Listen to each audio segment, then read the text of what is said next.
Commander Jarix stood at the observation deck of Station Kepler 442, her scaled hands pressed against the transparent aluminum composite as she watched the debris field drift past. Somewhere in that scattered constellation of metal and frozen atmosphere were the remains of her husband's flagship, the Infernus Dawn. Warlord Cathor had commanded 3 systems and ruled the draconian hegemony's eastern frontier for 47 standard years. Now he was cosmic dust, reduced to his constituent atoms by a cascading antimatter failure. The funeral protocols had been observed. The tribute drones had sung their dirges in radio frequencies that made human ears bleed. But Jarix felt nothing except the cold vacuum that seemed to have taken residence in her chest cavity, right where her second heart should have been pumping. She had loved Cathor with the fierce totality that her species was capable of, a bond forged through neural linkage and pheromone synchronization that human xenobiologists still struggled to fully understand.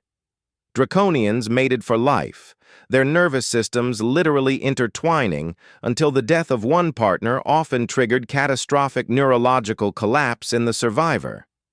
Jarix had been fortunate, if such a word applied.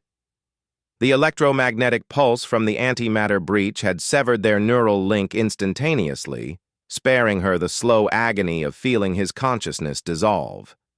The medical officers told her she should be grateful. She felt only emptiness. "Commander, the waste reclamation system in Section 7 requires your authorization signature." The voice came from behind her, tentative and distinctly human. She turned. Her amber eyes, slit-pupilled and designed to track prey across multiple light spectrums, focusing on the young man in the maintenance uniform. His badge identified him as Marcus Chen, sanitation technician 3rd class. He held a datapad awkwardly, clearly uncomfortable interrupting her vigil. "The system can wait," she said, her voice carrying the subsonic harmonics that made human bones vibrate uncomfortably. "Actually, ma'am, it can't. The biofilm is spreading at 0.73 meters per hour. If we don't implement the sterilization protocol within the next 2 hours, we'll lose containment. The fungal spores are already showing resistance to standard antibiotics." Jarix studied him with new attention. Most humans cowered before draconians. Their genetic memory retained ancestral fears of predators, and her species triggered every primal alarm. But this janitor met her gaze steadily, his concern clearly focused on the problem rather than the 8-foot-tall reptilian officer before him. She took the datapad, her clawed fingers dancing across the interface with surprising delicacy. "Your analysis is correct. Authorization granted. Implement immediately." Marcus nodded and turned to leave, but paused. "I'm sorry about the Warlord, ma'am.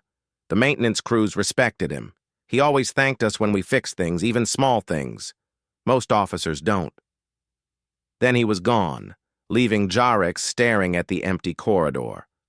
Over the following weeks, their paths crossed with increasing frequency. Station Kepler 442 was a sprawling structure, housing 17,000 souls from 43 different species.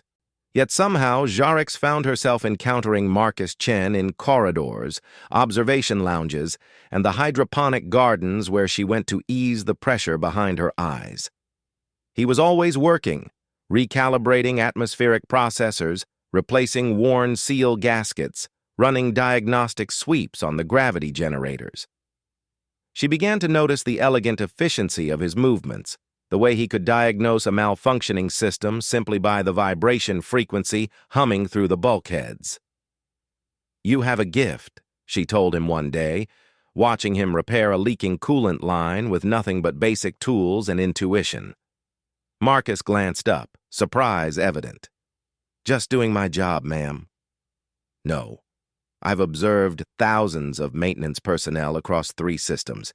You possess an almost preternatural understanding of mechanical systems. Have you considered officer training?" He laughed, a sound that Jarix found oddly pleasant. "I'm barely qualified for this position. Failed out of engineering school twice, Turns out I'm great with my hands, but terrible with theoretical mathematics. Intelligence takes many forms, Jarek said, settling onto a nearby crate with surprising grace for her size. The hegemony measures worth by combat prowess and strategic thinking. We overlook other capabilities. Like janitorial skills? His smile was self-deprecating but warm. Like the ability to maintain the systems that keep 17,000 beings alive in the vacuum of space. Without you and your colleagues, all our military might means nothing. Something shifted between them in that moment. A recognition, perhaps, or the beginning of understanding. The change happened gradually, then all at once. Jarek found herself seeking Marcus out, ostensibly to discuss station maintenance issues, but increasingly just to talk. He told her about growing up on Earth's orbital habitats, about his grandmother who had taught him to fix things because nothing works forever, but everything can be understood. She told him about draconian courtship rituals, about the wars that had forged the hegemony, about Cathor and the 47 years they had shared. Marcus listened without judgment, his brown eyes steady and kind. "Do you think you can love again?" he asked one evening, as they sat in the observation deck where they had first met. Jarek considered the question carefully. Her neural pathways had begun to heal, forming new connections that no longer reached desperately for Cathor's absent presence. "My species was not designed for sequential bonding. Our biology argues against it." "But you're not just your biology." She looked at him, this young human with grease under his fingernails and genuine compassion in his eyes. "No," she admitted, "I am not." Marcus reached out, his hand stopping centimeters from her scaled forearm. "May I?" Jarek extended her arm, feeling the warmth of his palm against her scales. Humans were so fragile, so short-lived compared to draconians. A relationship would be complicated, perhaps impossible by conventional standards. But Marcus had taught her something essential, that worth wasn't measured in combat victories or longevity, or even species compatibility. It was measured in moments of connection, in understanding shared across impossible distances. "I don't know what this is," Jarek said quietly, her subsonic harmonics softening to a register that wouldn't discomfort him. "Or what it could become." Marcus smiled, his thumb tracing gentle circles on her scaled wrist. "Neither do I. But maybe that's okay. Maybe we figure it out together." Outside the observation deck, the stars wheeled in their eternal dance. Inside, a dragon woman who had lost everything began, tentatively, to hope again. The debris field of the Infernus Dawn drifted past, and for the first time since Cathor's death, Jarek did not weep.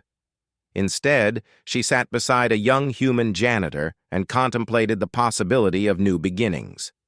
In the vast indifference of space, two beings from impossibly different worlds had found something unexpected. Not a replacement for what was lost, but something entirely new, fragile, uncertain, and uniquely their own.